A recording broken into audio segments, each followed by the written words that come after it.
You're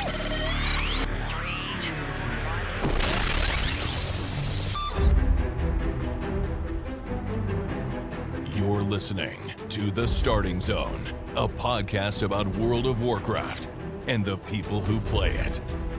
And now, here are your hosts.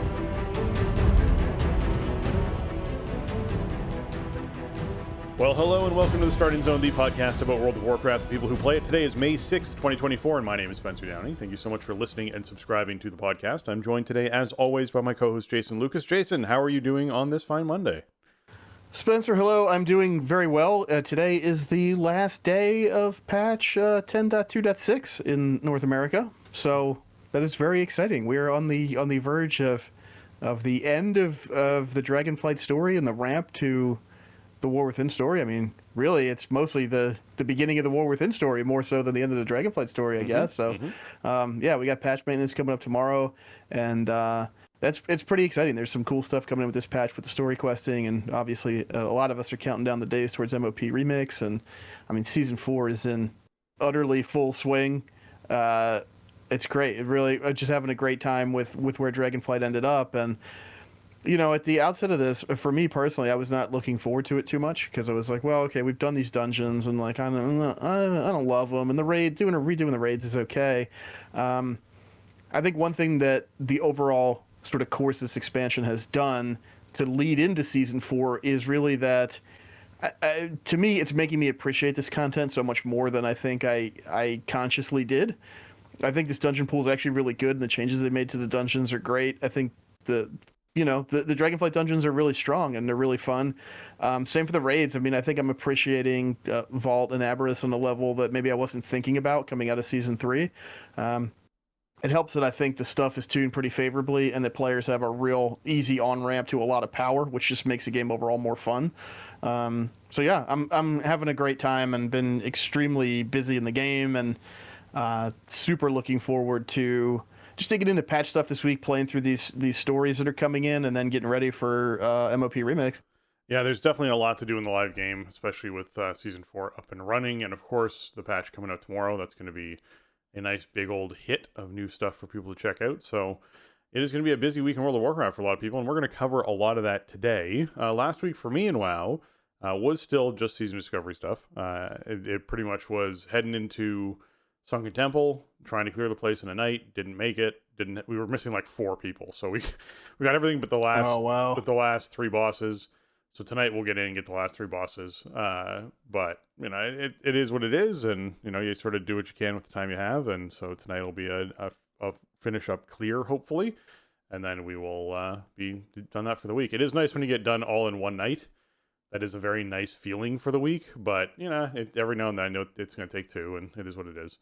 But yeah, I've been enjoying that. That's been going well, and live game wise, it's just been little chores here and there. So nothing too big there. Again, I'm still sort of taking it easy on live WoW until we start seeing a little bit more progress on alpha stuff for War Within. That's probably where I'm going to be playing a lot more of the live game, is once we start seeing alpha ramp probably closer towards beta, and then starting to get ready for launch, and then into launch, and we'll see if there's a full return or not to the mythic scene during that. That's kind of on my plate at the moment.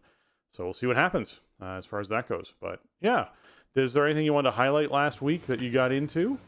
Yeah, I mean, there's a lot, man. I played a lot this past week. I will say, just to piggyback on the alpha comment, like I did spend some time in alpha this week. I did have a chance. I got into Hallowfall, which you've probably seen by now. A lot of people reacting to the zone and how incredible it is, but yeah. I have no choice but to echo all of those sentiments. Like, this is I mean, it's probably the best looking zone I've ever seen in WoW, and it's, you know, it's still alpha. Like, there's still time for stuff to change, but just the scale of this place, the way it's all laid out, the weird crystal poking through the cavern ceiling and lighting the whole place up, and then like the dynamics when the light switches. Yep. There's just nothing else like it in the game. It looks incredible.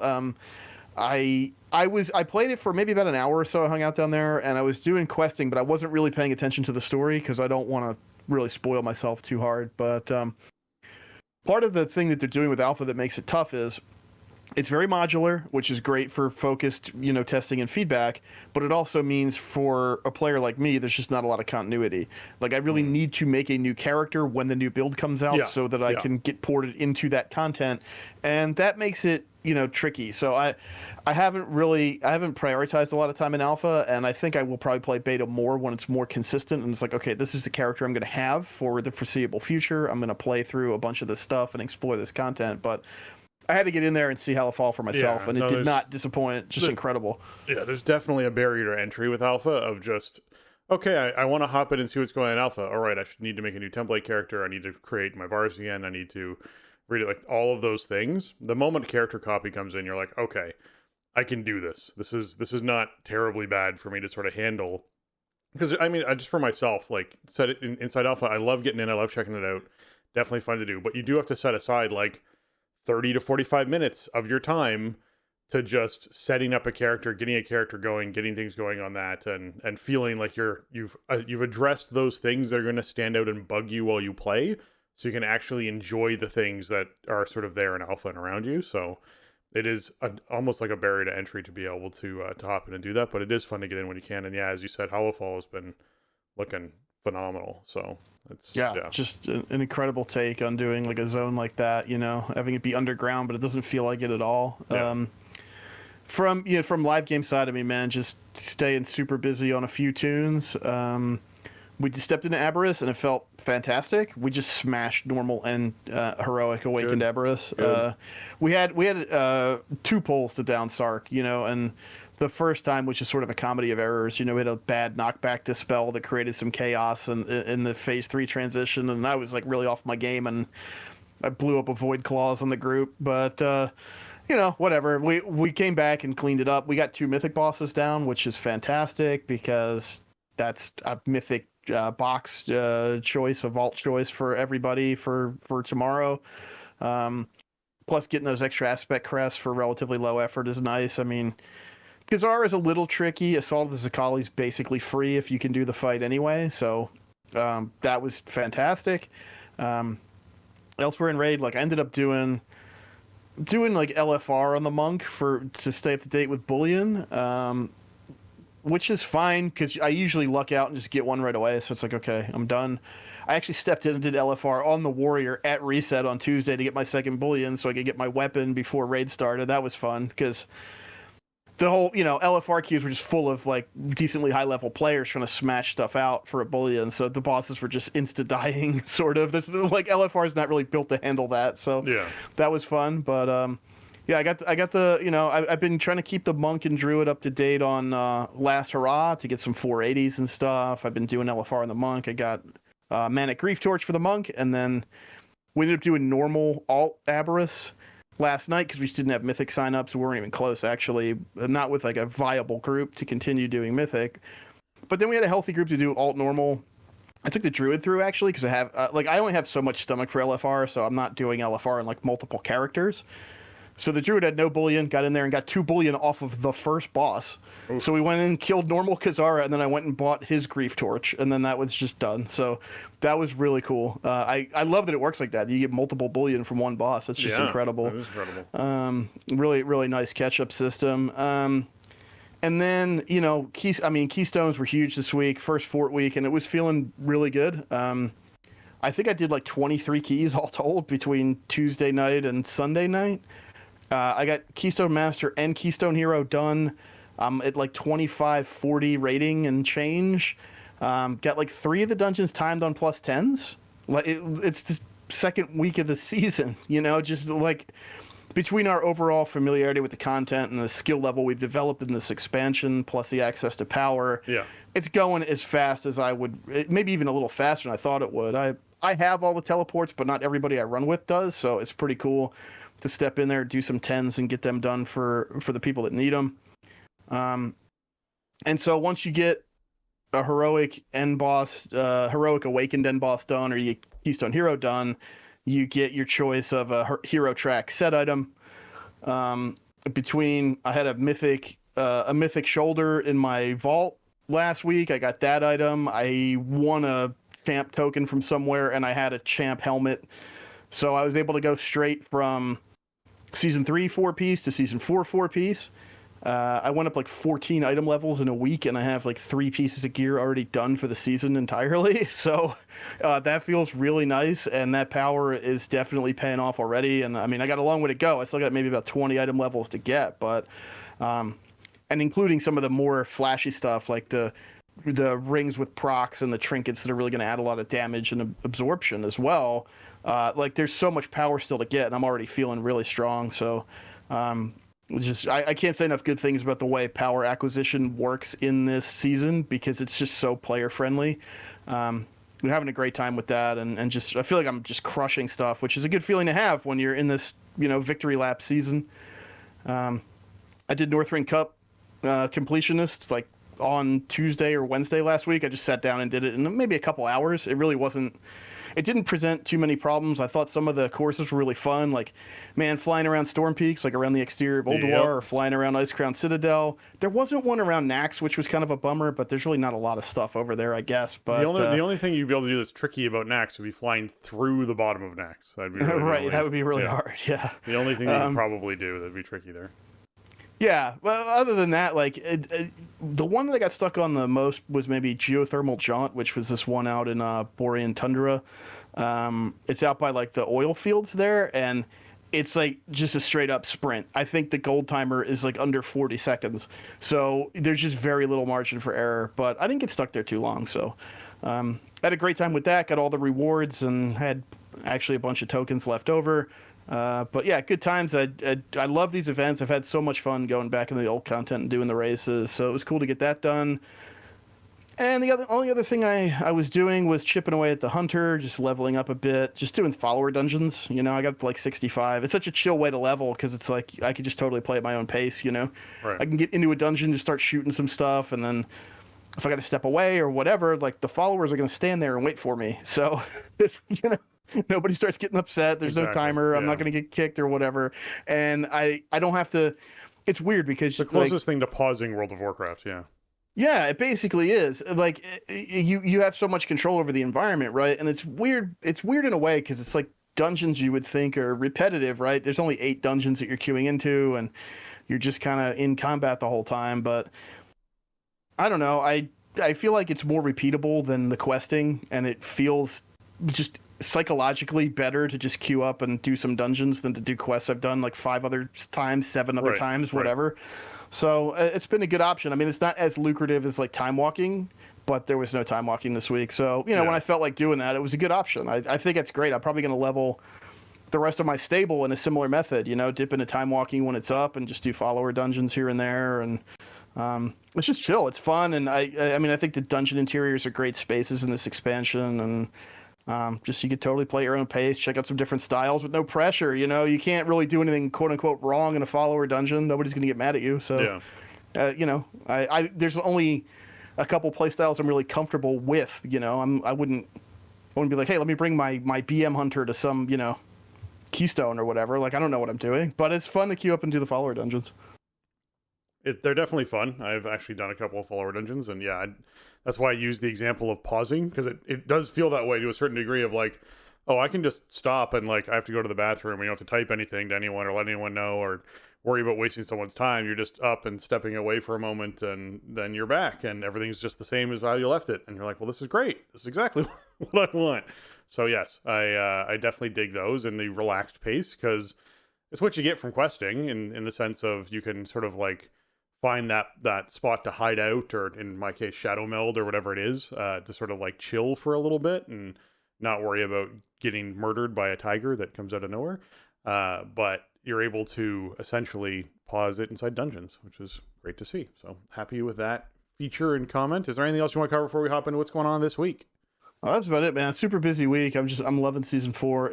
I mean, I would say it's exceeding my expectations on every level. It's just it's been great fun, and I just can't wait to play more. Can't wait for reset, get back in, get all my weeklies checked off, and get that next power plateau. Yep. All right, let's hop into what's going on this week in World of Warcraft.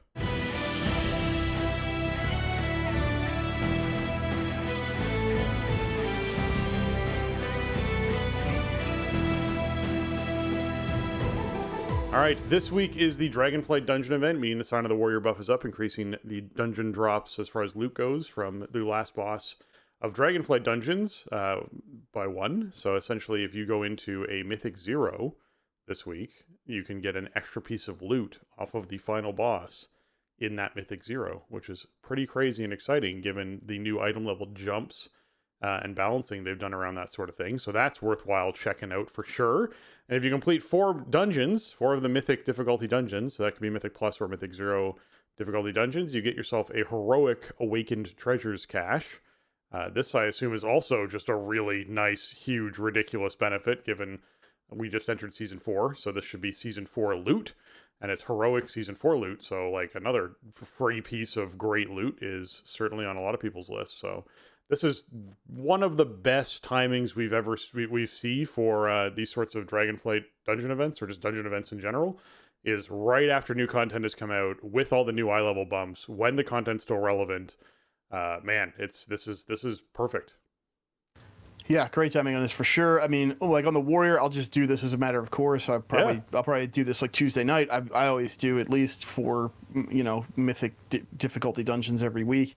But depending on, the temperature of the room or whatever, I mean, this might be a thing that get some alts into, because it's just super lucrative. I mean, it does stink that we don't get the extra item on Keystone, but now they've made it so, like you mentioned, Mythic 0 gear is much more relevant than it has been basically ever, or maybe in a really long time. I mean, obviously Mythic 0s are a lot harder, right? You're not your Mythic 0 kind of difficulty curve of old is a thing of the past now. It is more of a legitimate challenge, but there is no timer, right? Like, you just do the dungeon at a comfortable pace. It's lower pressure than a Keystone situation still, even though it is harder than it used to be, but also more lucrative. So I think that really positions Mythic Zeros well for this event in a way. Before, it was just like, whatever happens in the dungeon doesn't matter, just get them, do freehold 4 times in a row or whatever, and get it over with.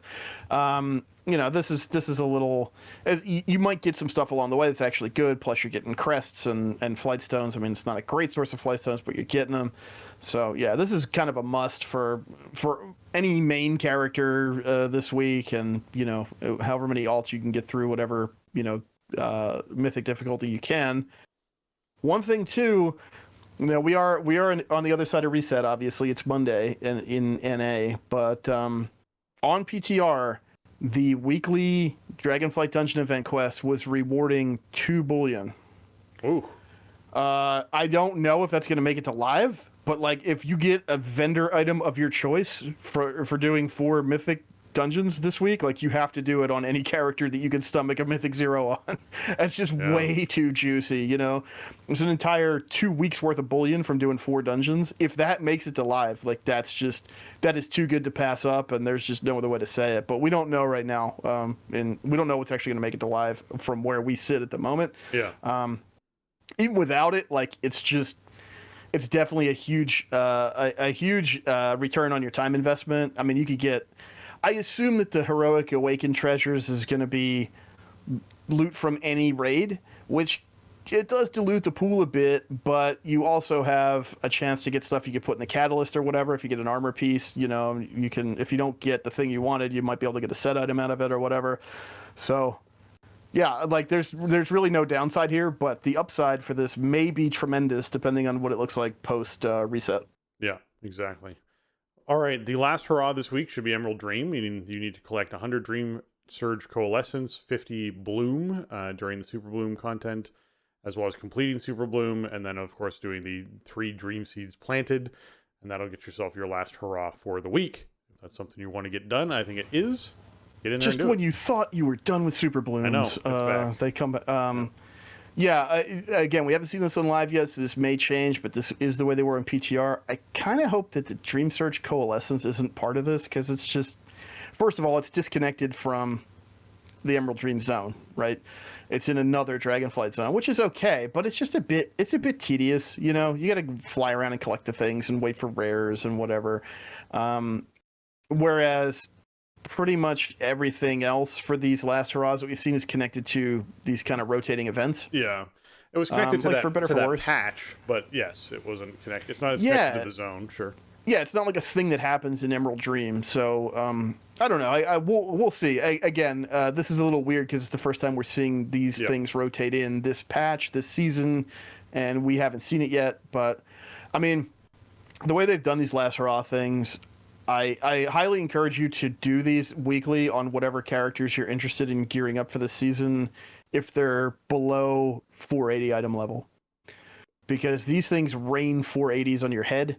They've updated it so like when you do these events, you get a cache. The cache contains a random piece of 480 in it. Yeah, it's been super lucrative for my monk and druid. Just allowed me to gear straight up into being able to LFRQ, get bullions, go into normal raid without being a huge liability. This is the gearing catch-up mechanic. Is these last hurrah quests like.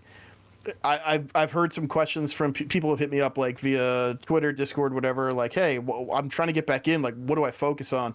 Last hurrah is the thing that you need to do if you are trying to work your way back into the game. Do whatever's on the checklist for the week. Get your 480s, and you also get like a 493 or something from completing the last hurrah. So, you'll get 3 or 4 or 5 pieces of 480 on the way up, and then a 493 or something. Well, it's somewhere in that like low 490s range that you get for turning in the weekly. It's just too good. It's way too good for the amount of effort that it's asking you to do, and it is your step back into Dragonflight endgame for season 4 is making sure you stay on top of this every week. Yeah. The brawl this week is Deep 6, where it pits teams of 6 players against each other inside Warsong Gulch, Silvershard Mines, and Temple of Kot Magoo. Each battleground offers a little different variation on the traditional format, such as the flags being a bit closer inside Warsong Gulch. There's less carts in Silvershard Mines, and, well, there's only 2 orbs inside Temple of Kot Magoo, so you can get in there and try something different, and that's obviously the quest you have to complete for winning a brawl, and that will get yourself some Marks of Honor, Conquest of Honor. The Deep 6 is fun. I like anything that creates sort of smaller content for you to hop in where you might be able to get some friends together and actually just queue for it. That's a lot of fun. So I definitely think this is one of the better brawls just to spice up these different events a different way. And I definitely like the 2-orb Kot Magoo. I think that's a great version of Temple of Kot Magoo. Yeah, I agree. Well, this is like a 2 for 3 for me because I think Silvershard and Kot Magoo are actually like really good in this format, and Warsong Gulch is just weird. It is. I agree with that. There's not enough like volume of players in there for the mode to really reach a critical mass. Like, yeah, they move stuff around, but it's just not enough. Yeah. But yeah, I think Silvershard Mines is actually straight up better, and Kot Magoo, like that format. One thing we've learned from the brawls over the years is that it's straightforward enough that you can mix it up in different ways, and it's usually still going to be fun. So, yeah, it's a cool week. This is the opposite of Packed House, right? Packed House is way too many people in an arena. Yeah. Deep 6 is not enough people in a battleground. Yeah. Hey, look, they had to test everything. Okay, that's what brawls are for. So be sure that you're checking out the brawl if you're interested in doing it. All right, Orstar the Hibernator is going to be our awakened world boss for the week. That's what we're just going to go with this week. It is the 499 eye level loot drops off of this big bear that's going to draw you in there to do this.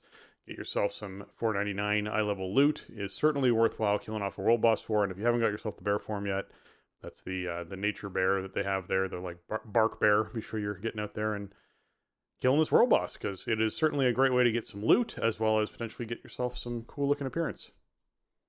Yeah, I mean, this is another thing that's just a must. Just put it on your list for the week. One thing that's cool that they've done with the world bosses this season is the Awakened World Boss, like whether or not you get a 499 loot drop, which is really good loot from a world boss at this point. Like that really sets you up to step into endgame.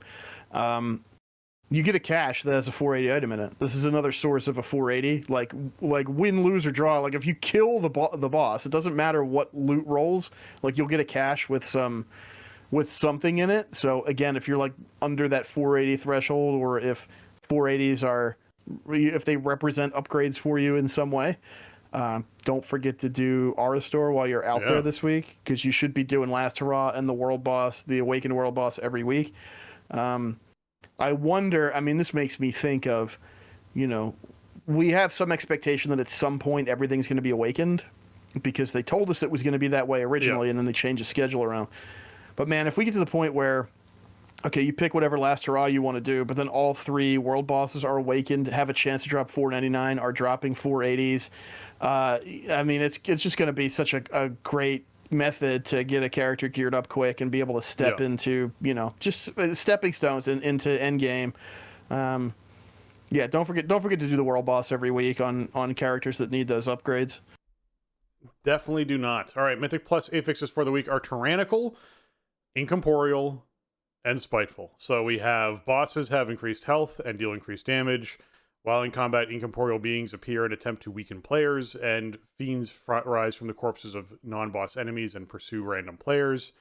Oh, boy. Well, this is just ugly when it comes down to it. Spiteful is going to keep you locked in combat beyond when you are normally killing trash, so you have to deal with that. Being locked in combat longer means incorporeal can happen for a longer period of time, because it happens while players are in combat, which means that you have to deal with more incorporeal throughout the dungeon, and incorporeal also spawns during bosses, which means you're in a boss fight for a longer period of time dealing with boss mechanics, and you have more incorporeal appearing. This is not the worst tyrannical, but it is pretty far up my list of bad tyrannical weeks when we have to look at these affix combinations. The honeymoon may be over. Yeah. With Season 4 Keystones. Now, this is bad, and I'll tell you why I really don't like it. And if you listen to the show regularly, you already know what I'm going to say. Incorp means that you're going to have comp restrictions. Mm-hmm. Because you're going to need methods to CC these things. And the more efficiently you can CC them, the better your group is going to do. Yep. So if you have, like, warlocks and paladins and stuff who are already pretty preferable based on other utility they bring to a keystone group, then you're going to do really well. And if you have warriors, then you might have a problem. It's just the way it is. Spitefuls did get nerfed a bit recently. It was kind of a stealthy little nerf, but like the Spitefuls don't hit as hard as they used to, which is kind of nice because I think it's stupid for an affix that is primarily a time waster to also be super deadly. Yeah. So that's nice. You still don't want them to hit you, but it's nowhere near as bad as it was when the Spiteful first came in. Here's a silver lining for you. You only get Spiteful at 10 and above. And you can get Aspect Crest from 6 pluses, and you can get Myth Track End of Week rewards from 8 pluses. So if you don't want to deal with Spiteful, then you can easily just get a full row of Mythic choices from your vault and get capped out on Aspect Crest without ever seeing it. That's a beautiful thing about the season. It's like, it's not quite affixless, but you only have all the affixes if you're pushing. If you're trying to do stuff that rewards you, really I would say status, right? Like, yes, if you need to teleport, cool, like you should try to do that, and it's an awesome thing to have. But once the season's over, how regularly do we teleport to these dungeons? Not very much. Maybe if they rotate back in someday in the future. It's not a super tangible benefit to your character like getting Keystone Master, for example, and then you have that set item that you can then use to power up. You could do that without even doing 10s. You know what I mean? You could do that by doing like 8s across the board or whatever and still get super powered up. So that's a really nice thing about this Mythic Plus season. But this week will be sort of the first test for Season 4 of like, how bad does this feel right now? I mean, granted, we're still spiking in power all the time. And as long as your group knows, okay, it's Incorp week, pay attention to it, get the CCs out. Incorp does spawn during boss fights, which sucks. But, you just handle it the same way you handle it every other time, and Spiteful won't be a factor on boss fights at least. So, I don't know. I would say overall looking at it, it's a mixed bag. A lot of it is just because we don't know how it's going to feel coming into the season, but anything that says comp restrictive is incorporeal, I just automatically don't like. Yeah, I hear you. All right, the Northrend Cup is live through May 14th, so you got yourself another week to get out there and earn those rewards. Get yourself the Riders of Azeroth badge for Icy Drake Racers Transmog, as well as the Checkered Pennant. So be sure you're collecting your rewards if you want to be out there racing in Northrend. Darkmoon Fair is currently live. It is live until the 11th of May, so be sure you head on down to Darkmoon Fair, get yourself your reputation and experience buff, as well as checking out all the different events that happen down there with not just your tokens for your profession level ups, because your profession level ups are, of course, there, but also the ability to actually get achievements done, get different mounts and pets earned, get different transmogs earned. There's a lot of stuff over at Darkmoon Faire, so be sure to take advantage of Darkmoon Faire while it's in effect. It also means, I believe, that it's in effect inside SOD. So if you're a Season Discovery person, be sure you're checking that out too. It should be alive at the same time as this. And if it is, then, you get yourself your Darkmoon cards, which a lot of people are collecting and spending hundreds of gold on. So it is what it is there. All right, Micro Holidays is Spring Balloon Festival is going on. This is like the biggest... They let the air out of my balloon festival that they've ever put together as far as these things go. I loved the concept of this when this first came out way back in our it was Legion. No, it was Legion days that this. It was Legion, yeah. It was like one of the early ones. Yeah. And basically, I was like, "Oh, High Mountain is going to be amazing." You get inside this hot air balloon, you sort of float around. There's a tour guide that like explains what's going on as you sort of like tells you a story as you're sort of floating around. You have to do it with 3 people, and you have to queue up at the location with those people at the location with you in your shard. It is irritating. The amount of time that I have gone out to try and participate in this event and gone out and queued up and then just sat there for like 45 minutes and no one else showed up, and you're like, well, guess I don't get to experience this. And you're like, yeah, that was during Legion. That was when it was like actually a thing that this was like new. The first week it was out. Yeah. Like it was brutal. So I as much as I really like the concept of this event, and I think it's really cool, I think they need to rework the mechanics on it so that you can actually just queue for it cross realm and have it actually grab 2 other people if there needs to be 3 people and put them into the thing with you. I don't know why it was a tangible same shard standing in same place queue, but it's painful. So hopefully they resolve that. I don't know if they've even looked at this since it came out, but that's going to run from the 10th to the 12th of May. So be sure that you're checking it out. If you can queue up and get into a queue and actually get pulled around with other people, that's great. I'm glad they've changed the system. If they haven't, man, do they ever need to look at that, because it's like the most useless holiday because you just can't participate. It's such a letdown. Yeah, it's a cool event thematically, and they pick some great locations to do it. Like, I think it is fun, but the lack of matchmaking just makes it sort of impossible. It would be one thing if they just went on a timer and it's like if the balloon's full or not, like it's just going, right? Yeah. But you have no idea how long you might be standing there. I mean, I guess I would say if you really want to check this out and there's just nobody around, try the custom group finder. It's there for a reason. So, you might be able to just party up and get it started that way. Bring some friends, but just like pre-make a party of your friends if you have people that want to go check it out. Because, the coolness of it is completely overshadowed by the fact that you don't know if you can actually do this or not. You show up there and like, is the balloon ever going to take off? I don't know. I'm just going to stand here and hope some more people show up. Yeah. Like, it's a shame. I don't know why they've left it like this for all these years now, because it's very, the barrier to participate in this is very high for a micro holiday. So it is. Yes. It would be cool to see some, functional change to it. Yeah, I will highlight those. So this is in Azuna, High Mountain, Suramar, Uldum, Valley of the Four Winds, Crystal Song Forest, and Nagrand. Man, Valley of the Four Winds would be amazing to ride over too. So yes, it'd be great if this actually was an event you could participate in easily. I'm hoping for a change to have happened and that be an easier thing to do.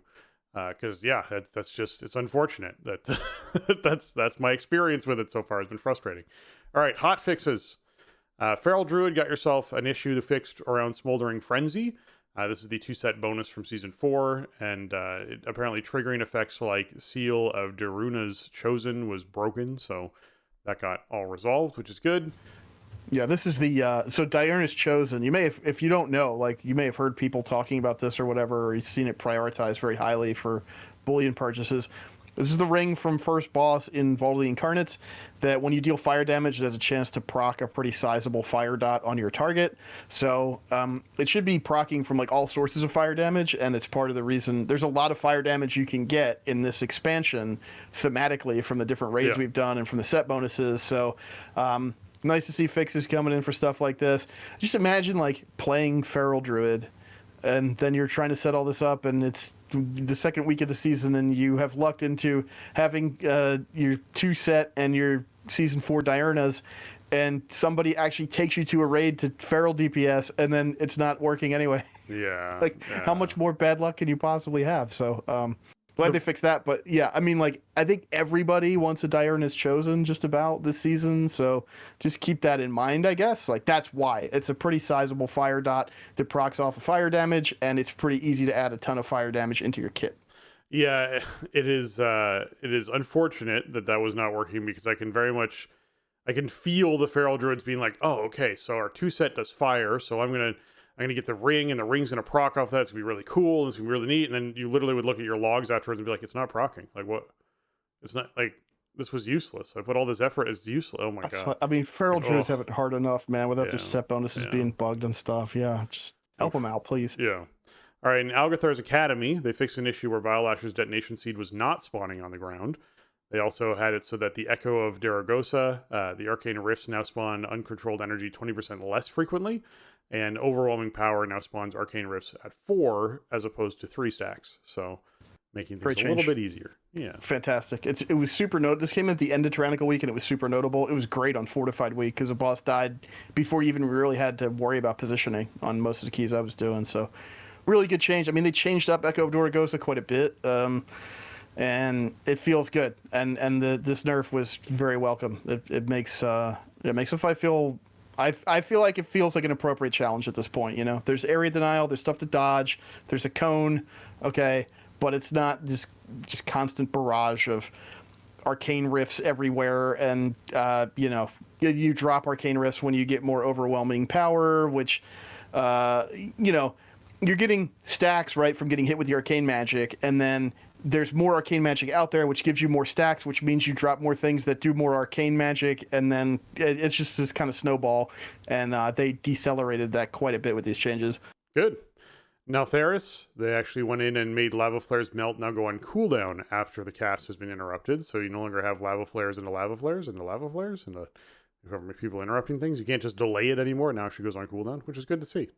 Well, yeah, these things are brutal. I mean, I was in a fortified Nelth yesterday, and we were kind of behind the timer. We were having some technical difficulties, and I was trying to pull bigger than really my group was set up to handle because I didn't have any other melee, and melt was just literally melting people. Yeah. Even when I could, this was post all of this, you know, even when we could get interrupts and stuff off, a couple fortified stacks on a melt on like a 10, and people were just dead. So, you know, those things are dangerous. They don't look it. They're just these kind of little fire dudes that hang out with the Jarden. But yeah, you watch out for those. Make sure the melts are getting handled, and they don't go on cooldown for very long. Still, that's not a very long cooldown. I'm sure it's 3 seconds or something. Yes. Yeah, it's not a whole lot, but at least it's it's instantaneous. Right. Yeah, it's not immediately coming right back out. Yeah, exactly. All right, no good offensive. They addressed a Primalist Thunder Beast issue where Thunder Strike's target is not correctly reflected in the unit frame. Yeah, it's hard to help someone when you aren't sure who it's going to hit. Address an issue where the rim visual of Static Spear and Crackling Upheaval can disappear under certain circumstances. Yep, that's another one that's good to be fixed. I think those are both of the things that the last boss puts out, maybe, or I mean, there's all kinds of stuff on the ground in No-Code that's very hard to see in general, but. It's one thing if it's not actually there, right? Yes. Or not there under certain circumstances. Means that that you're looking for something to avoid, and you're like, okay, I can see the circle, I'm avoiding it, and then there's just no circle, and it hits you, and you're like, oh, okay, well, wait a minute, I was looking for the circle. Yeah, the circles are pretty important, so that's a good fix. I mean, No-Code has been cleaned up quite a bit. The nerfs we discussed a few weeks ago to like first boss trash have been huge, and it's still, you know, it's still a pretty challenging dungeon. I think the packs are really big and dangerous, but I think they trimmed down like the sharpest edges at least. Yeah. All right.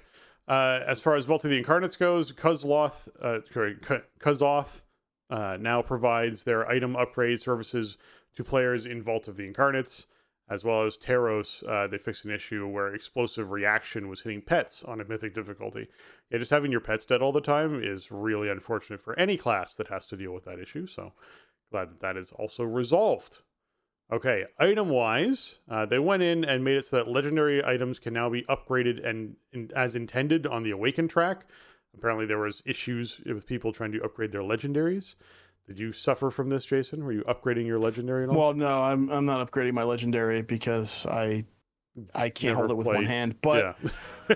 this is I mean, it might be on the list at some point if I end up where it's like, okay, I don't need any bullion anymore. But so this was actually a huge problem at reset, which is funny because I mean it was resolved quickly. It was done by like Wednesday afternoon or something, but like of everything that had to work last week, the fact that the legendary upgrades didn't was just a huge bummer. I mean, they made it right as fast as they possibly could, but I don't understand how it went out this way. Basically, the first problem was that there's an item that the vendors sell for 2 bullion, which is the price of like any other piece of gear you would get. That is not a piece of gear by itself, but it will upgrade your existing either axe or Drakthir fist weapon to be season 4 compatible and put it on the awakened upgrade track. That was initially like working, but then you couldn't apply upgrades to it, so it wouldn't really upgrade the item, especially in the case of Fearlath. In the case of Nazaro, I guess it would be a significant item level jump, but if you had spent week 1 saving a bullion, banking up crests and flight stones, and ready for reset to just like have your weapon done, you couldn't do that. And then there was also an issue where the legendary weapons weren't benefiting from the upgrade currency discounts on flight stones or crests. So if you had a weapon that was 522 or whatever, you could normally get a weapon up to 522 just with a small amount of flight stones. Those discounts weren't applying, and so people couldn't actually upgrade them because they were way too expensive until the fix came in. I think it was Wednesday afternoon. So it was unfortunate because it was kind of a weird like black eye on the whole process, right? Like. Because it was the most exciting thing, right? Especially for Nazaro, which had been in the bank for 6 months or whatever. Well, and I just want to hop in along those lines. If you are someone who had a Nazaro sitting in the bank or on a shelf or with your keys, or you don't really remember where you put it, it was there. I can't remember where was the last place. Well, don't worry. Libergo, the head librarian of the Azure Archives Annex in Valdrakken, has been watching your actions closely and has kept track of where you left this thing and offers to reacquaint you with legendary weapons if you happen to misplace them. So, yes, if you had a legendary and you're like, I just can't remember if I left it in the car or like where I put this thing, don't worry. You can go talk to Libergo. They will help you out finding your legendary. So in 4 months, when Jason has completely forgotten about where he put his legendary axe, and has finally decided he wants to do something with it, he can talk to Libergo and get his axe. So, like, how did it end up in the fridge? Why would I even put it in there? Right. But, I must have been getting a drink, and I had it in my hand, and it happens, know. But no, that's a cool addition. It almost reminds me of like Destiny has kind of a similar thing with exotics, where it's like you can get them. Although I don't know if you even need to pay anything for that to get that back. Like I think you just can get it. Yeah. But yeah, a little hiccup with the legendary rollout last week, but it should be all good now. And I think the way they did it is, now that it actually works, I think it's very good the way that they did it. The only problem is legendary acquisition hasn't been changed. So if you don't have one, like you better just get queuing up, Farrak or Sarkareth and roll the dice. But legendary acquisition in general is like the biggest misstep, I think, in this whole expansion. It's been a very good expansion, I think. I think very highly of it. But legendary acquisition, I think, was the biggest mistake they made.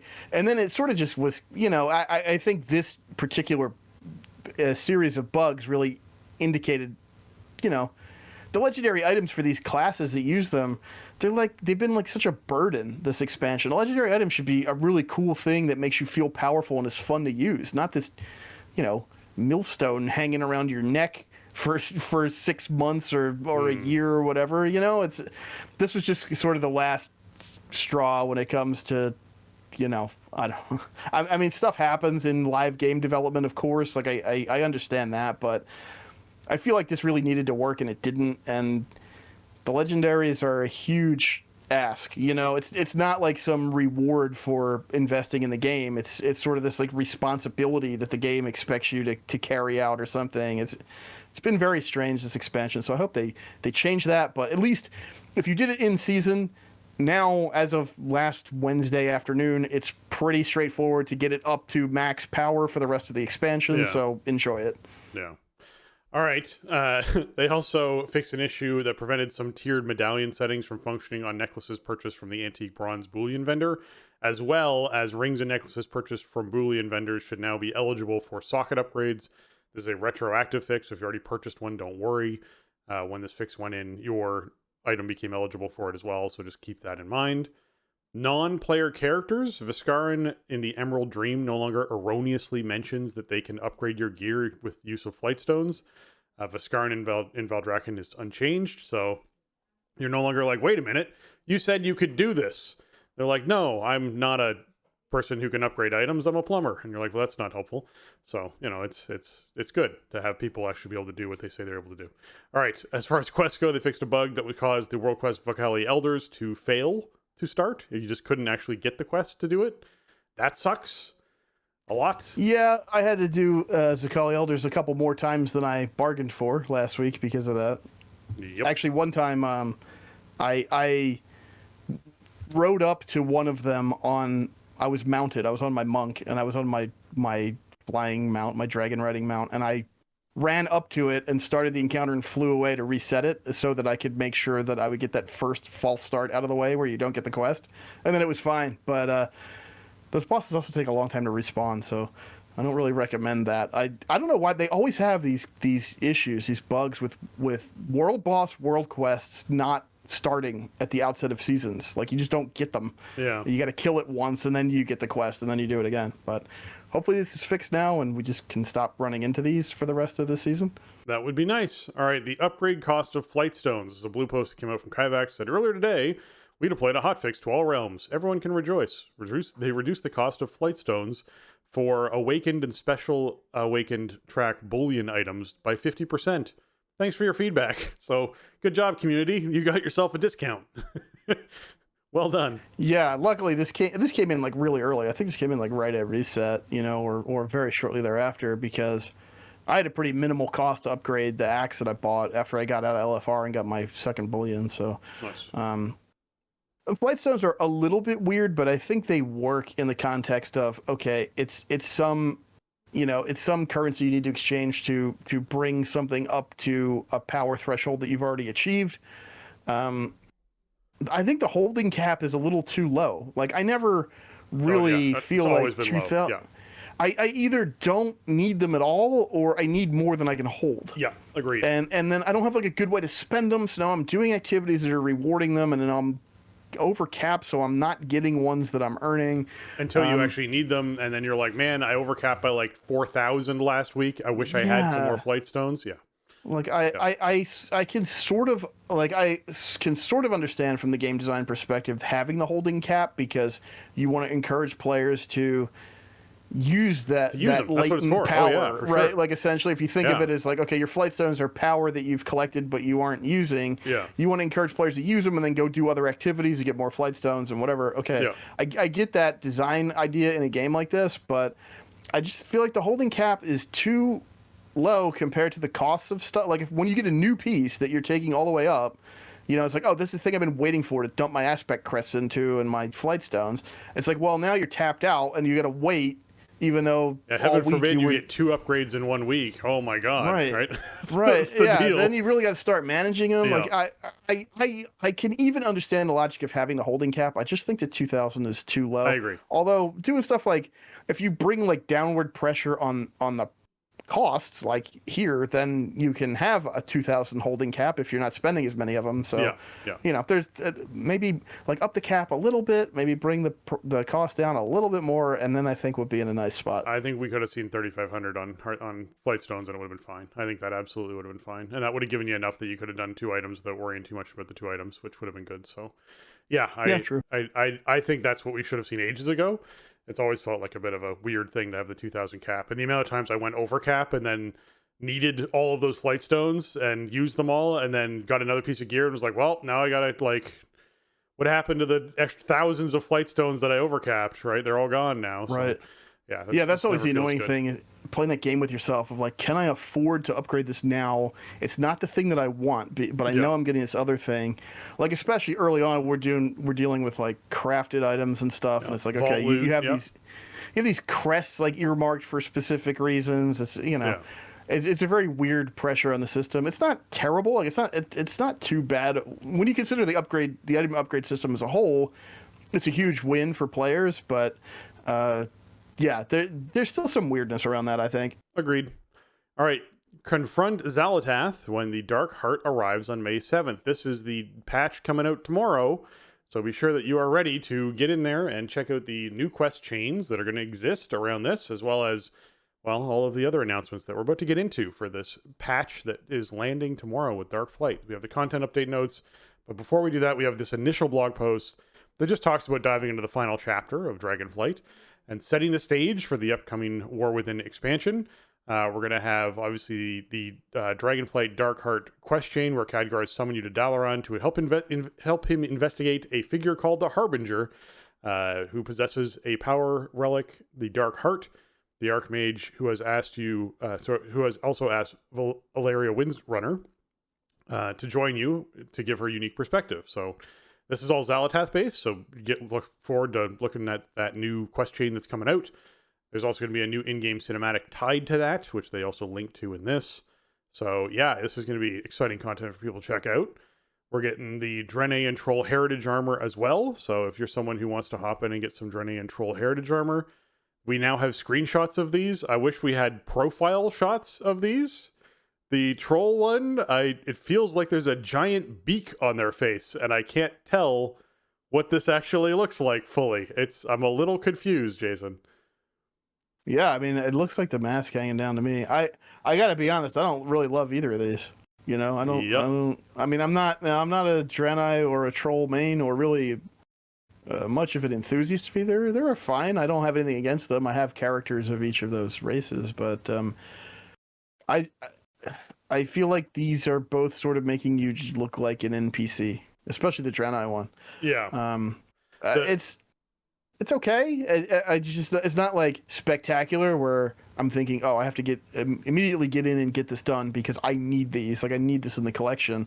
I'll do them, of course, at some point, but they're just not real. They're not real flashy. I feel like, man, with the troll one, I mean, I guess you're dealing with the Dark Spear kind of heritage specifically, which sort of, suggests certain elements, but I think of like how cool troll themed sets have looked in the past in the game, like the gear that came out of ZA and everything. Right. And like this, to me, like I was hoping for like a more modern looking version of ZA style gear, which obviously that's the Amani trolls. It's a whole different lineage and they have a different culture and everything. But I thought there was some potential there to kind of explore that space, and they kind of didn't. And it looks to me like the vibe I get from the Draenei one is really like the artificer type thing, like the tinkerer engineer type of character that we've seen among the Draenei in especially in like Warlords of Draenor. I feel like we saw a lot of characters that kind of fit that mold. So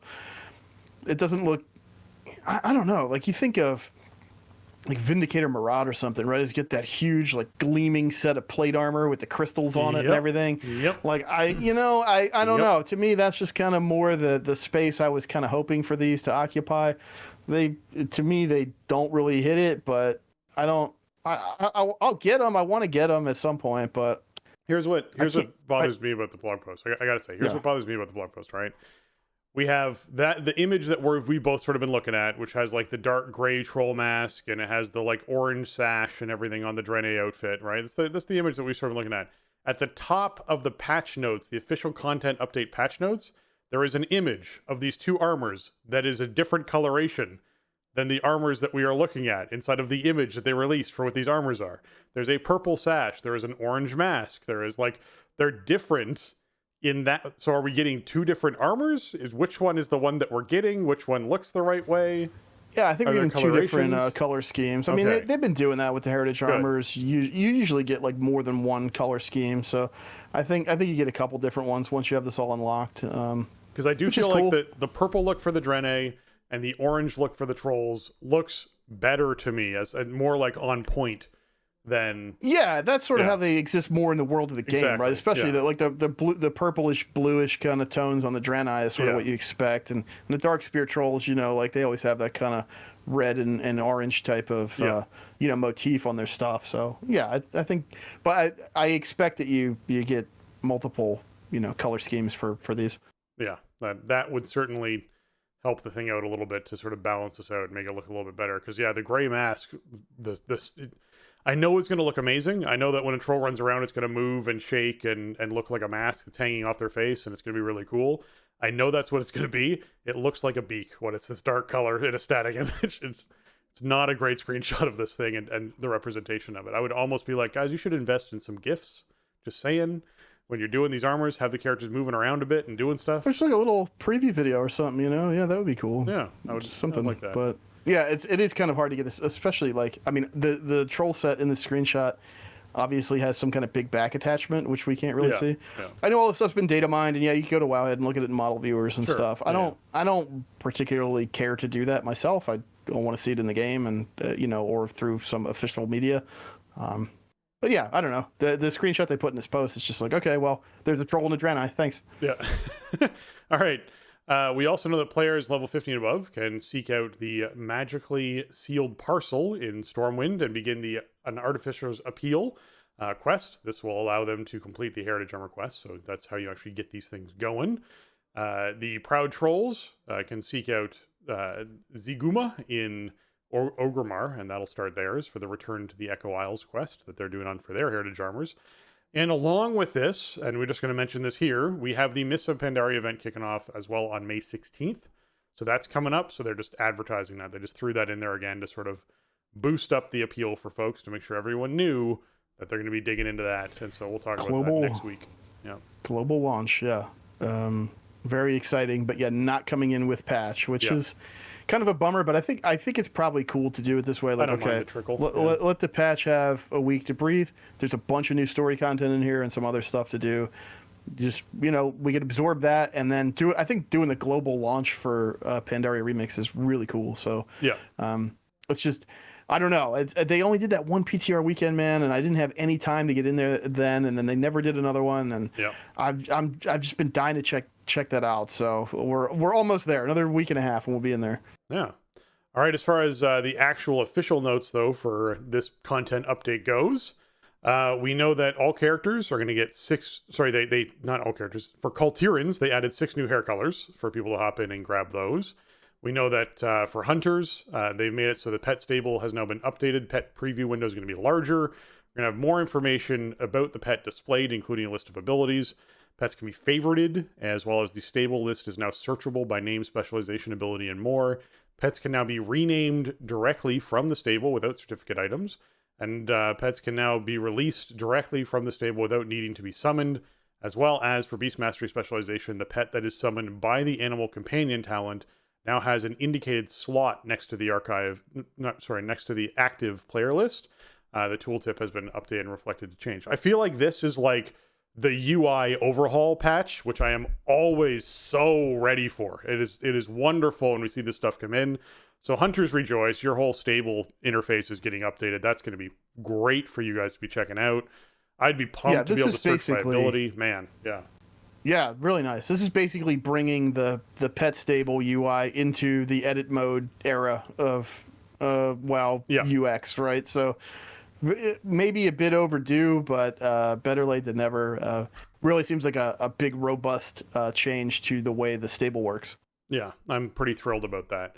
All right, the increased drop rate on oozing Necrocray egg has obtained from the tribute of what's this? Ambitious and Tribute of Duty Bound. Those two things that you can get this oozing Necrocray egg from has been increased. So if that's something you're wanting to get, you can feel free to grab one. Yeah, this is from Maldraxxus, right? This was remember this. I don't either, and not because I've really tried too hard to block out Shadowlands from my long-term memory, but this is a drop chance in Maldraxxus that rewards a mount. So if you've been working on that, they have goosed it a little bit, which is nice because it's not like they ever stop adding mounts, right? the poor mount collectors, they keep them very busy. So I feel like it's okay to probably increase stuff from outdoor world Shadowlands content in terms of having access to new mounts.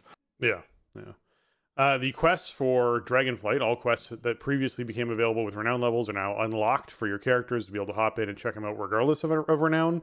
Again, something I've been calling for a long time. Glad it came in. This is good. This will allow players to catch up on the storylines and complete the story that they want to check out without having to worry too much about a grind of reputation to do so. That's fantastic.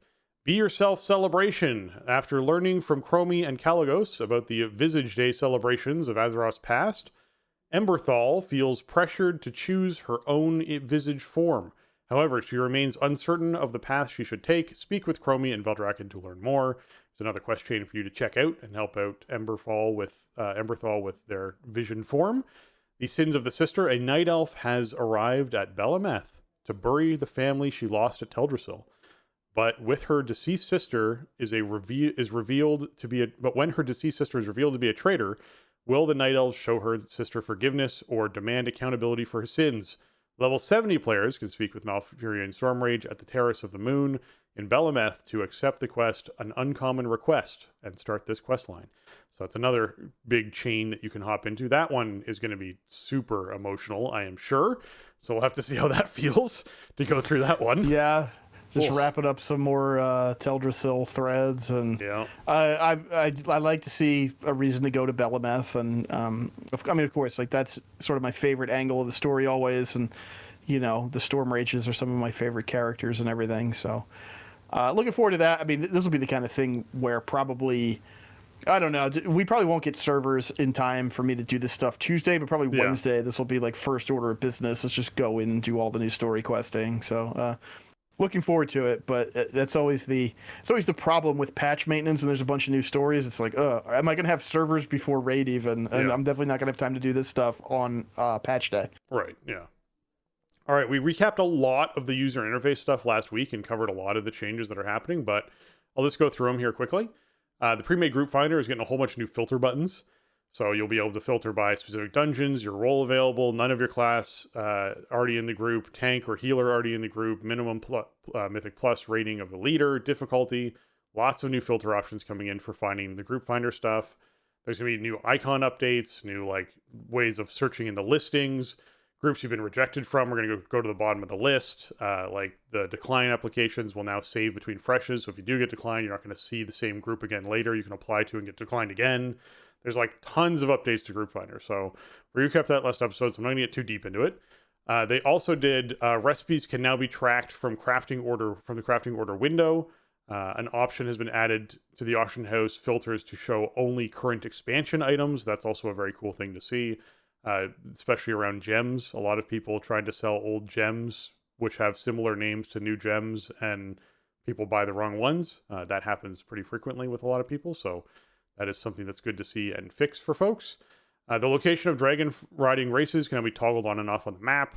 You can now create a group participating in scenarios by clicking on the group finder icon on the scenario objective. So there's actually a way to set up a group for scenarios.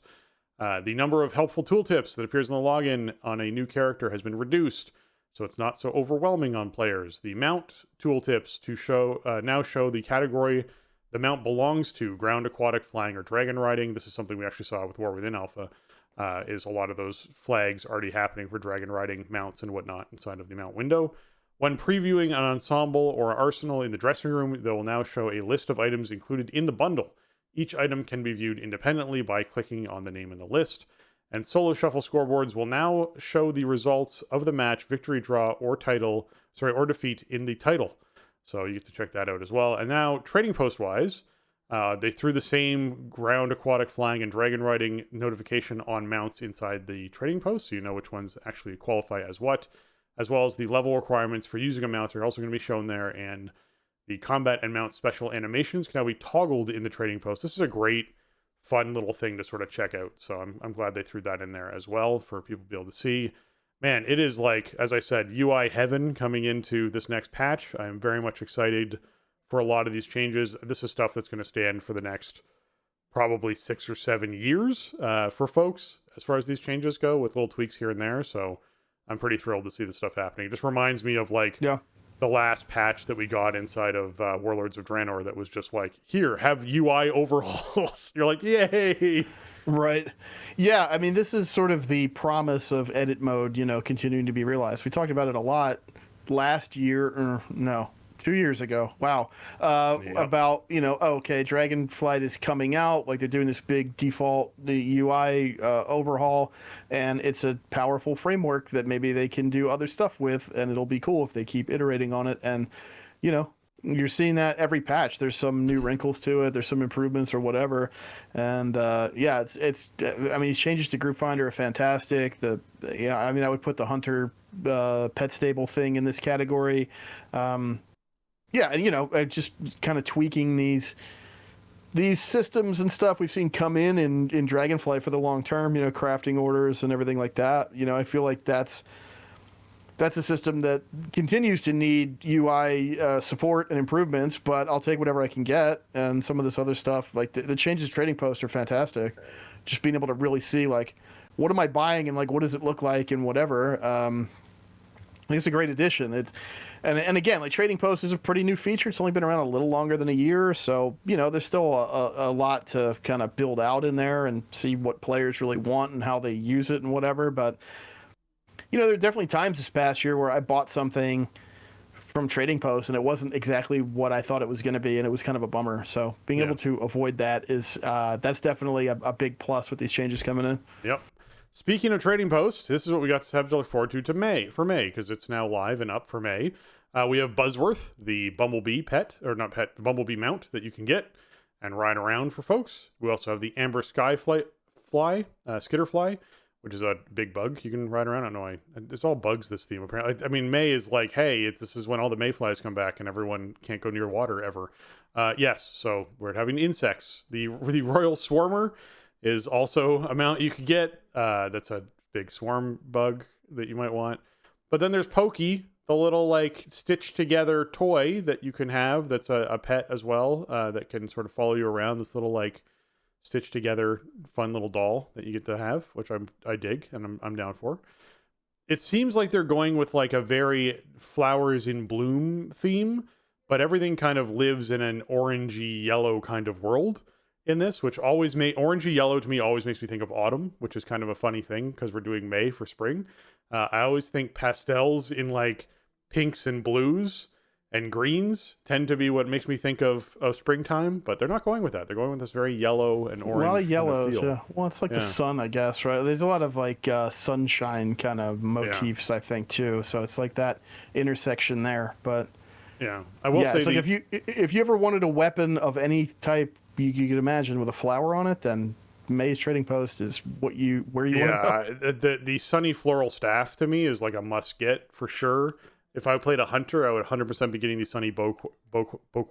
They went with bouquet. It's a bouquet. Bouquet. Yes. It's like, it's whoever named that one had a great day. They did. They're like, what should we call this bow with flowers all over it? What if we call it a sunny bouquet? Yes. The floral staff, actually, that is kind of a must for, like, a resto druid or something. It's just a staff with, like, a huge sunflower on it. That's there you cool. go. That's Perfect. very cool. Even the axe, the Paradise Golden Axe, is pretty neat as well. It does look like a flower. It's like a bird of paradise flower, basically, which is pretty neat. So they've done some really good job with those. The monthly reward is the Wings of the Amber Monarch, which are wings for your back, which again are yellow and orange, which makes me think autumn, but it is for the spring event. So if you want these wings for your back, then be sure you complete the monthly stuff.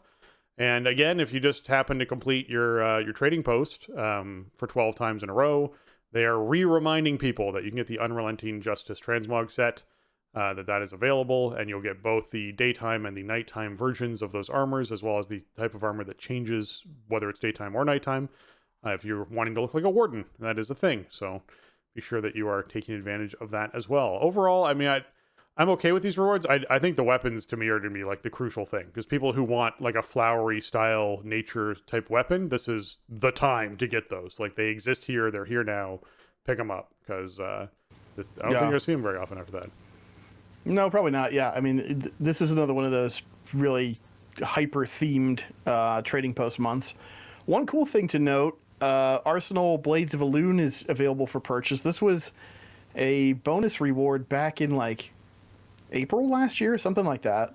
So it's kind of cool to see those things, which you'd think might be one time ever, kind of rotating into be purchasable. I like that. I think they should rotate that stuff into the pool when, especially if it fits the theme. Like that's perfect. I think to have that in there. I actually, I bought a bunch of stuff after I wrapped up for the month because I was sitting on like 9K tender, and I'm like, well. Ooh. I should get something. I had the Cindermane charger that I was sitting on for like a year. So okay, let's knock that off the list instead of keeping that frozen over and over again. I had to get Pokey, which is like Pokey's like a voodoo doll or something, right? Yeah, it's hard to tell. It's got like a noose around its neck and like something sticking in its eye. But yeah, Pokey was just too cool, so I had to go with that. There's actually there's a tabard it's like the classic midnight tabard, which is just this like jet black kind of tabard that has some cool geometry on the front and back. So I was like, for 100, why not?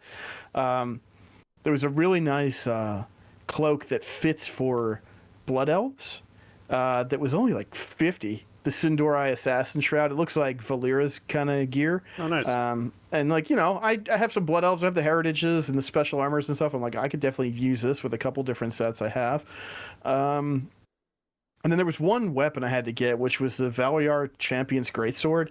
It is the biggest and most comically large, ridiculous looking two-handed sword you've ever seen in this game. This is why I regret not doing Warlords of Draenor challenge modes, man. Warlords of Draenor challenge modes just had like 9 weapons that were 4 times the size of your character. Like, oh my god. Yeah, like this one is in like I mean these swords are just comically large. Of course, if you're like Fury or whatever, then you know dual wielding them at that even. Oh my god. I had to get that. So nothing I bought was really on the monthly theme, but there was some little hidden gems in there for me. I don't really get into super transmogging a lot anyway. I finished up Plunderstorm, and then I put my warrior in all the Plunderstorm stuff for about 3 days, and I was like, okay, I got to go back to Night Elf Heritage because it's just like it's such a great look for the character, and I don't know, I didn't feel like I needed anything other than that, and so I'm good. I pretty much have like achieved the ideal look for my main character that I want her to have, and anything else is just kind of a bonus, but.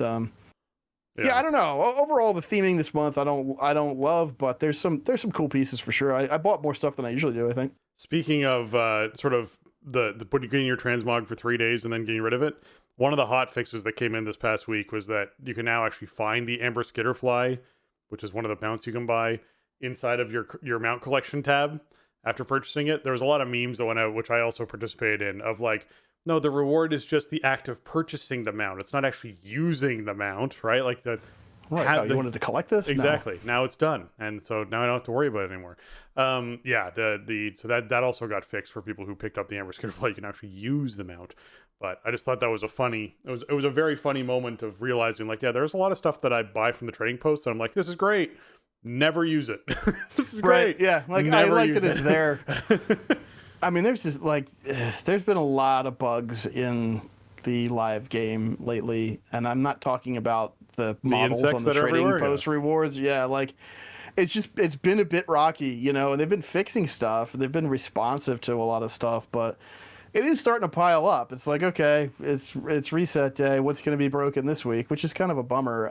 I mean, part of it is just so much is changing all the time, and they have so many different plates spinning, I'm sure, but it would be cool if some of this stuff would go out, without sort of antagonizing people who are waiting for their trading post mount that they purchased with their precious tender, or like upgrading their legendary item that they spent the previous week saving up currency to do. It's just, it's ultimately not a problem because it gets fixed within the week or whatever, within a few days, hours even, but it's the initial feeling of like being there, like being at the front of the line going, okay, I'm going to get this thing. It's going to be awesome. And then it doesn't work. Like, it's just the bad feels are just, I feel bad for, it hasn't occurred to me, but like, I feel bad for the people I play with who are like, oh, what do I do now? I can't get my upgrades. It's just a bummer. I mean, it's inevitable to some degree, but I just feel like it's worth pointing out that it's been happening a lot in the last couple weeks here. All right. All right, we're going to close out the live game portion of our show. We're going to do some season discovery hotfixes and then talk about some alpha. Season discovery hotfix stuff for classes is what they went in. Raptor Fury for hunters now increases the damage of Raptor Strike and Mongoose Bite by 10%, down from 15%. And the Beast Mastery rune now increases pet damage by 10%, down from 20%. So we've seen hunters getting adjusted slightly, although this still puts melee hunter at the top of the DPS meters. They still have some tuning to do as far as raising other classes up to catch up to that. Shaman, the Rolling Thunder can now trigger from overloaded versions of Bolt and Lightning Bolt and Chain Lightning. The Burn rune now grants a significant bonus to spell damage when Flame Tongue weapon is applied to your weapon, as well as Rolling Thunder now has a 50% chance, up from 30% to trigger. And they fixed an issue causing Overload procs to not add a charge of Lightning Shield when the Shaman has Rolling Thunder rune active. So those are those two classes. And then Warlocks, the Felguard summoned by Warlocks will now have their appropriate demon names instead of just Felguard. This name will not be permanent like other Warlock pets, and the Felguard's name will change upon every summon. Invocation now applies to Unstable Affliction, as well as Invocation damage can now deal critical strikes if the Warlock also has the Pandemic rune active. I'm looking forward to seeing screenshots of really bizarre Warlock Felguard names, because that's what always ends up happening, is the random name generator for that will pull a very bizarre, strange name, and people will make fun of it. So that's what's going to end up happening every time they summon one. People will be checking. Yeah, this is why they need to have names. You can't just call them Felguard. They need the weird generated random demon name. Yep, they do. All right, War Within. We got ourselves, obviously, the new zone, Hallowfall, which we talked about. New dungeons, Dawnbreaker and Priory of the Sacred Flame. Our warbands, the class tokens from Legacy raids, Shadowlands and earlier, are now warbound and can be transferred on the account to other characters. Holy bajee, oh man, this is crazy. You can go back to early raids. You can run them on your druid. You can get plate tokens to drop. You can mail them off to your warrior. Your warrior can turn them in and get transmog on the warrior. That is wonderful. What a good change. Incredible. Yeah, I mean, transmog runs, it's just something that I sort of gave up on over the years, because I got like the stuff I really wanted, and like I said, I sort of have the stuff that I really like on the characters that I play, but I'm missing a lot of stuff that I would ideally like to have. It just hasn't felt like a good value proposition in a long time, and I think changes like this, like warbands in general, and this change where it's like, listen, it doesn't matter what character you're playing. If you get set tokens off of this boss, like, you will be able to use it on somebody, you know? Yeah. And so, you know, maybe eventually you get to the point where out of 13 classes or whatever we have now, like, okay, there's really only a couple that I need and I'm not getting them, and that's just bad luck or whatever. But at least you have a much better chance of getting a return on that investment and going back and doing, you know, Blackwing Lair or whatever, right? Like, I think it's super important to keep the system healthy and feel like it's been a big benefit to have transmog and stuff in the game for these many years now, and it keeps that old content, at least if not relevant, there's a reason to go do it, but the reason diminishes the more time that it's like, okay, I really got to do this again. Oh, I didn't get that one thing I needed. Okay, well, see you next week. Yeah. That feeling is not a good feeling, and just opening this all up, I think, is great. Even if it means, fewer people have potential transmog runs they could do, so that's like less overall engagement in the grand scheme of things until forever. Like, that's not a good reason to leave it the way it was. Like, just reward people for, you know, getting in there and doing the stuff. Yeah. Alpha content now has the character template that you can generate set to level 75 with a maximum level of 78. So that's, again, where we talk about making a new template character every time they do a big update like this, because that type of thing happens consistently. They've done some changes to hero classes for priests as far as Holy and Shadow goes with the Archon form. Archons are highly devout and deeply connected to the light and shadow. Archons can be blessed from higher beings to enter into an ascended state, becoming the ultimate version of themselves. So that is a new available ability for priests to test out Archon. And Rogue's got the Fate-bound Assassination Outlaw hero talent area, or what is it? Hero specialization, I guess is what we call it. I mean, they're hero talents. I guess hero spec. Yeah, I don't know what we're calling them on a community level at this point, but these are the hero talents. If you want to be a fate-bound rogue, you can now. And the fate-bound rogue eerily acts as the hand of fate, sowing chaos into well-laid plans, guided by the whims of a flipped fate-bound coin. They deliver the ending. Sorry, they deliver the ending their enemies are destined for. The ending they deserve. All right, so this sounds really interesting as an actual like spec, because if it's all based off flipping a fate-bound coin, I feel like you could have a very wide spread of how these abilities react and execute. I'm obviously going to balance them, but it could be really neat to see that actually enacted in character form as far as your abilities and how they're doing and what's going on with them, to see what this coin flip is. So I'm curious. I want to see some more fate-bound rogue stuff. This could be pretty cool. Hopefully it adds just like layers upon layers upon layers of RNG to roll the bones, and outlaw players are just standing there just re-rolling coins and dice and whatever else they can get their hands on, hoping that at some point they get the buffs they want. No. Because I feel like they really love that, so they should get to do it even more. Yes. As far as professions go, Jason wanted to be sure we took a moment to talk a bit about engineering here. With this week's build, engineering has been enabled on the Professor Instructator. So although the profession is not entirely complete and the majority of items should be in and ready for testing and feedback, items with clear use or equip text present should be fully implemented. So Jason, what is the item that you really wanted to highlight for this? Because it's pretty cool. So yeah, there's a really cool thing that they're adding into engineering for this expansion. It's the concept of a potion bomb. Potion bombs are a series of new items, and they have a similar power level and cooldown of combat potions, right? Like as we have now and have had for a long time. It's your potion cooldown, right? It's your combat potion. But instead of it being like a thing you drink and then your character gets a buff, you throw it, they deal damage split between enemies caught in it, and also buff up to 5 allies who are in the radius of where you throw it. And it basically splits the potion buff and divides it by 5, so everybody gets 20% of the benefit. That includes if fewer than 5 targets are hit, so you got to make sure your aim is pretty good. But like in a raid group, if you're throwing this in a melee stack or whatever, you're probably going to hit 5 other players. They say this is intended to be a considerable potion option for support-oriented players or those who feel their personal potion for the fight is less impactful than a boost distributed between their allies. See also like a tank, for example. Like I think this is really cool. I would much rather drop a potion on my melee stack and buff them all by 20% than buff myself by 100% of the potion. I feel like I'll get a much bigger contribution out of that. Could also really be good for like augmentation evokers, for example, where their own throughput is not really that big a piece of the puzzle, but if they can buff everybody around them. I'm really interested in, like, obviously as a lifelong tank main, I like the idea of like playing defensively and being sort of this, this like support type of player for my team. Like, okay, I'm going to set the table for everybody to do their thing. I think this is a way to work the concept of the potion cooldown into that a little bit more, from not only from a fantasy perspective, but from a combat role perspective.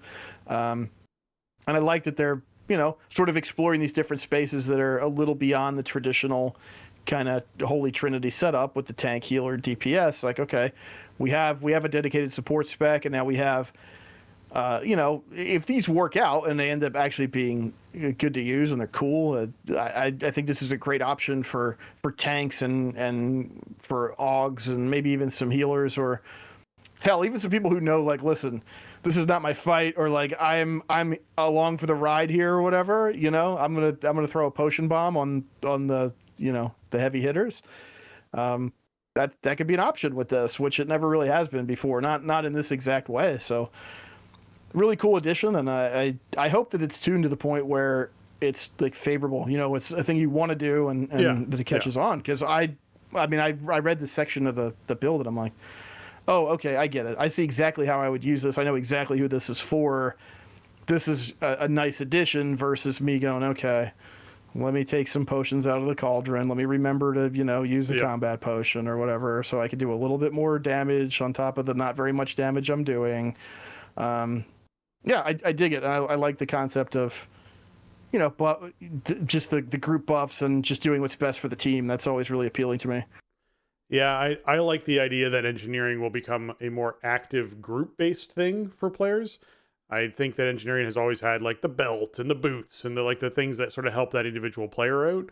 But I think having something where, yeah, like you're inventing devices to sort of help you and your allies accomplish the task you want to accomplish. This is a cool sort of step into that area that I'm pretty excited about. So I would love to see the potential for this to branch out into other professions, inscriptions, having something that maybe they could actually do, where scribes are, essentially casting basically a spell or a scroll over their group that actually does something or whatever it is. Like there's so many opportunities here for players to basically take advantage of their profession inside of a live raid or live group environment, that I love seeing them dabble into this with engineers. It makes perfect sense. And I think they could actually stretch this out to other professions as well that could make them a interesting profession for players to have and to participate in. So looking forward to that. They also talk about inventing. This is a new way of discovering recipes for engineers. As you're sort of working and crafting recipes, there's a chance for you to invent a prototype item. There's basically a unique prototype, low quality consumable for like every on-use recipe you can acquire. And you have the option to either use this prototype to have like a basic version of it that you can use and sort of take advantage of, or to use it and attempt to learn the recipe. So basically you will attempt to create to recreate the prototype or improve upon the prototype, and it can backfire and leave you extra crispy, similar to what alchemy was doing with discovering alchemy recipes in Dragonflight. This is a similar way of doing that. They're just going to add it in for engineering, and this might be a neat way for you to discover all these new collections and everything like that. If you actually use this prototype and attempt to learn it, you can disassemble it to acquire hastily crafted notes and collect enough of these notes, and you'll be able to be presented with a choice UI to pick from 2 or 3 if specialized, which means, hey, that's going to be a choice talent-wise that you can do inside your professions. Schematics of all the War Within schematics you have yet to discover. So if you decide to disassemble this thing as opposed to trying to learn how to make this prototype, you get the notes, you combine all the notes, you get yourself a choice of 3 different recipes that you can just learn straight out. And as not all items can be prototyped, some are only sourced through the notes, such as combat and profession equipment. So ultimately, the goal is to reward engineers for engaging regularly with the profession and provide with players with agency to make decisions about recipes they pursue as early as possible. Eventually, once all schematics are known, you can collect the Warbound notes to expedite this process on your alts.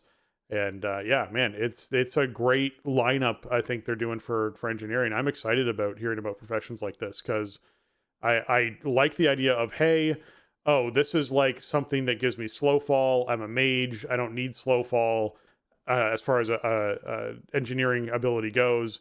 I'm going to turn this into notes as opposed to trying to learn how to make this thing. You collect up the notes and suddenly you find like your helm, and that's how you get your helm equipment right early on for you from your notes. You just RNG'd into it. That could be really exciting for a player and start making out your engineering helm. And so I think a lot of these choices will be really neat for professions, and I'm looking forward to seeing how this sort of plays out for players because I want to see the other professions now. Like, show me all of the other ones. Right. What are we doing? Yeah, I mean, I think that engineering in particular was in need of a little bit of a glow up there for War Within. The people that I know who have like long been engineers and are invested in engineering have been pretty underwhelmed, I feel like, overall in Dragonflight, just from what I hear them kind of grousing about the profession. And I think some of the stuff they're adding here brings in a lot of obvious utility to the profession. Like potion bombs, for example, that could end up being a pretty big part of the landscape in War Within. But also, I think the inventing thing adds a more interactive element to the profession and should make it a little bit more fun to use. And hopefully, there's some cool recipes that people actually want to be able to make. I think when it comes to blacksmithing, for example, when I think about, okay, well, professions are getting all this, like what's blacksmithing getting? There's really nothing that I want in terms of how it works. I think it's the best it's been in Dragonflight of any expansion. I think you sort of have this inherent problem with professions where they just take way too long to max out. It shouldn't take like multiple entire patch cycles to max out from, especially if you're investing consistent time in it. And there's no real catch up or anything, you know, like there are problems with the pacing on it, but like once you achieve that max skill, I mean, like blacksmithing in Dragonflight has paid just dividends for me constantly. It still does. You know, I make gold off it for free. I get free mats. I make very powerful items for myself and the people in my guild. It's, you know, it's not like it used to be where it's like, okay, I leveled this up. I made this one thing. Well, now what do I do with it? You know, you sort of every new patch, you sort of have some reason to go back in there and at least use it, even if you're not learning anything new. Yeah. With engineering, I think there was really a lack of those sort of prestigious or really useful items this expansion as compared to maybe previous iterations of it. And I think with some of these changes, it might kind of come up to that level of like, okay, I can make essentially myth track equivalent gear with my profession for every slot that I have and then repair it all whenever I want to for free. Like, what can you do? You know, and I think this maybe brings it up to that, maybe not quite to that level for like me as a player, but I think this stuff will help sort of put a little shine on engineering again. Yeah, I agree. I'm looking forward to seeing what they do with it. It might even make me swap one of the professions over to engineering just because I want to check a lot of this stuff out. It'll be really fun. All right, areas of the quest log interface have been updated with new artwork. A button for professions has been added to the micro menu where the spellbook item used to be. The spellbook is now incorporated into the talent trees frame, so you can actually also minimize and expand the spellbook from this frame. This is just like, makes sense, totally happy with this. I'm excited to see how this all works because I dislike having to go into a thing to get to my get to my professions. I have sometimes dragged my profession button onto a bar because I get irritated with going through other frames to find my profession stuff. So glad to see this happen. I always leave them on buttons. I think it's okay. I think it's I don't know how much I really access the spellbook off the button anyway. I mean, but I don't know if the hotkey will stay the same or whatever. Yeah, like I don't know.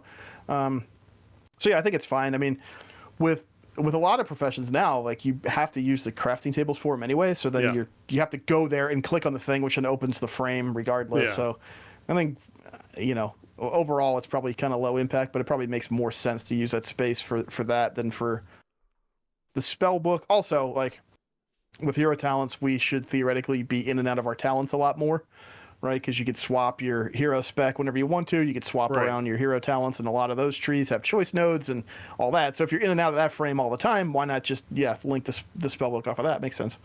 Yeah, agreed. All right. With that, I'd like to take a moment to thank our patrons. They contribute a ton to our show and help us improve on the content we create.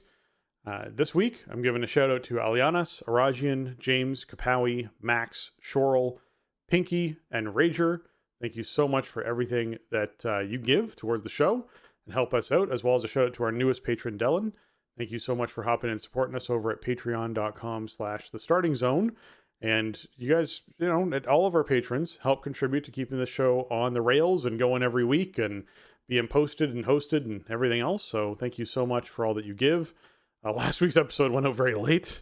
It was a large edit. I think this week might have a slightly smaller edit, but hopefully that all goes smooth. So I'm looking forward to getting this one out there for everyone to listen to. And thank you very much, patrons, for all that you give. And man, it is exciting times ahead for World of Warcraft. There's so much WoW happening right now. Absolutely, yes. Thank you, patrons past and present. Welcome aboard, Dylan. Thank you for the support of the show. And you really do make it possible. You help keep the show on schedule and keep everything online, keep the bills paid, keep the archives online. So thank you for all of that. And it is, you know, I think the entire rest of this year is going to be a roller coaster. You know, it's there was a period here sort of at the end of last year and early this year where stuff was kind of in stasis. Everybody's holding their breath, and I was really kind of just treading water. You know, I wasn't really super even stoked on WoW. It's like, okay, let's get raid done for the week, whatever.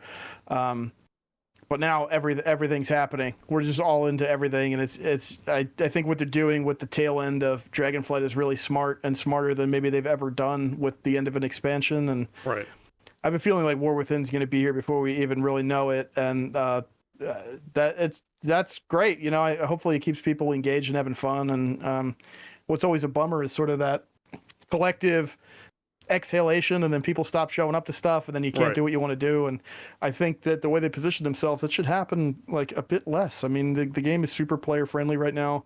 As long as you can navigate logging into the game and all the exclamation marks and all the different icons on your world map for Yep. stuff, like that's the biggest problem with the game. But like Yeah. once you get in there and start doing stuff, like it feels great to play. It's very rewarding, and I mean, we just got a whole nother layer coming in next week with MOP Remix, and it's awesome, and it's really great, and we want to keep covering the stuff and giving you guys our perspective on it as much as we can, and the patrons help that immensely. So thank you.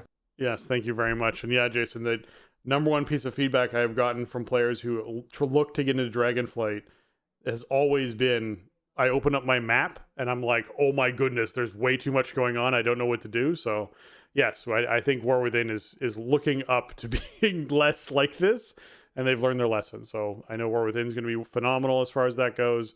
And as long as people are listening to our show, they'll get the advice they need as to what explanation points they're paying attention to and which ones they can ignore.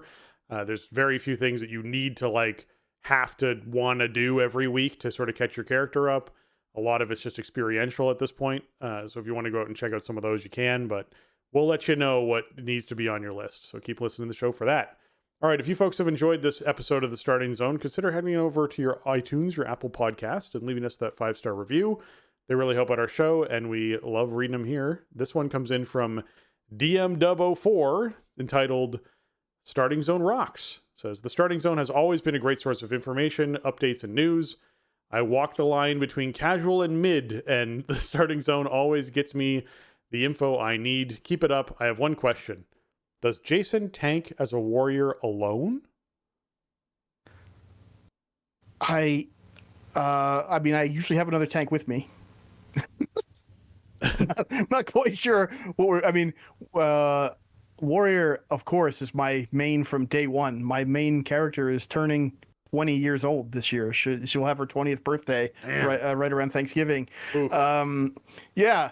And, Warrior's just my favorite class, the fantasy, the aesthetic, just the whole way it works, everything about the way it feels. I am familiar with all tanks. If the question is, do I play other tanks? Like, I mean, I mentioned on the show earlier, I did a little bit on the Brewmaster, did a little bit on the Guardian this week. And, I like most of the tank specs, really. Blood DK is kind of the one that I don't really prefer, but I'll probably, the way this season is, I'll probably get around to Blood DK and getting some gear and everything, even on my DK at some point.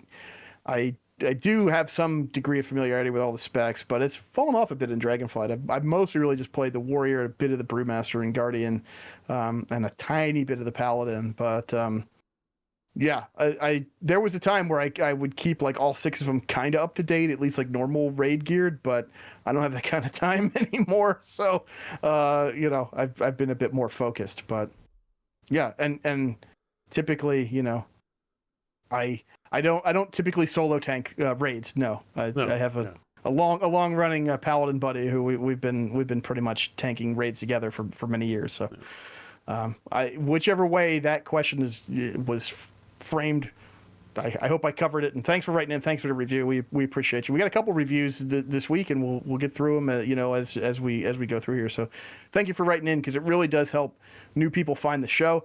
And obviously, WoW is a bit of a hot commodity right now. Yep. There's a lot of attention around it, and people are getting excited about it in this window. So they're looking for shows, and if they can find us, then that's more people we tend to hear from. Get more people chatting in Discord and just bringing their own perspectives and joining the conversation. So 5 stars help a lot. I know it's a pain to go to the Apple store, and like it's not how a lot of people get their podcasts these days, and it's not super user friendly to write up the review. But those ratings, like, they really do, they help with discovery so much, because that feeds so many different places and different podcast repositories and stuff. So thank you for taking that time, because it does help us a lot.